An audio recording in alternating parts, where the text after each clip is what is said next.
Hace poco más de un año las noches de Berlín eran así. Hasta ahora fueron así y hoy son así. El 24 de abril entró en vigor el toque de queda nocturno en Alemania. Es la primera vez que el país liderado por Angela Merkel aplica una restricción así a nivel nacional. Pero, ¿servirá la medida? ¿Qué opinan los alemanes? ¿Y los expertos? Te lo contamos en contexto. La eclosión de la pandemia del coronavirus en marzo de 2020 inauguró un periodo de encierros y restricciones a la movilidad en todo el mundo. Al principio Alemania fue uno de los territorios con las medidas más laxas y también con una de las incidencias más bajas del continente europeo. Pero en otoño llegó la segunda ola y desde entonces ha pasado de ser un modelo de prevención a ser una de las naciones más golpeadas por el virus. El cierre de comercios, escuelas, hostelería, la campaña de vacunación o los test masivos no fueron suficientes para impedir la actual tercera ola. Para el gobierno no queda otra que aplicar el llamado freno de emergencia y lo hará con una centralización de la política anti-COVID que otorga a Berlín el poder de imponer restricciones en todo el país, entre ellas el controvertido toque de queda. Intensivmediziner senden einen Hilferuf nach dem anderen. Wer sind wir denn, wenn wir diese Notrufe überhören würden?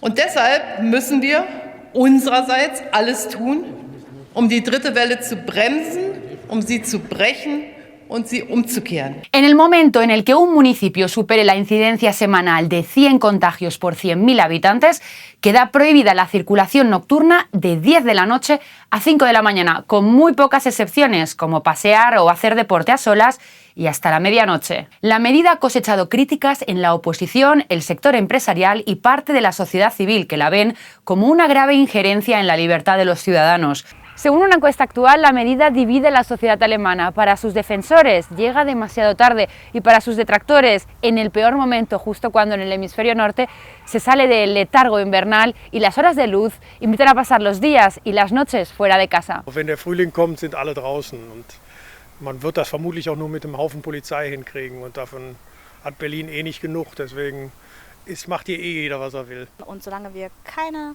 andere Maßnahmen finden, bin ich auch damit einverstanden.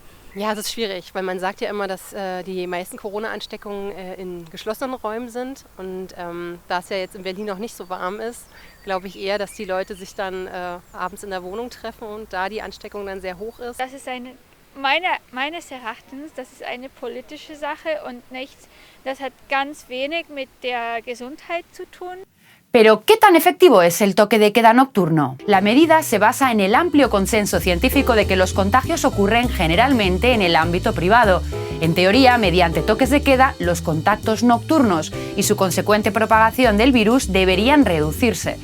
Empecemos por analizar a qué porcentaje poblacional de Alemania afecta directamente. Una observación de movilidad basada en datos registrados por Google reveló que durante la franja horaria del toque de queda se desplazaba hasta ahora poco más del 7% de la población. ¿Cómo saber qué fracción de ese porcentaje salía de casa para encontrarse con personas de fuera de su núcleo doméstico familiar? Jamás lo sabremos porque los datos son, según Google, anónimos. Y si cotejamos el toque de queda con otras medidas, una de las investigaciones al respecto más actuales y más difundidas en Alemania en las últimas semanas se basa en el análisis comparativo de las estrategias anti-COVID de 7 naciones europeas. El estudio concluye que el toque de queda fue más efectivo que la clausura de escuelas, pero menos que el cierre de negocios no esenciales o la orden de no reunirse con más de 2 personas.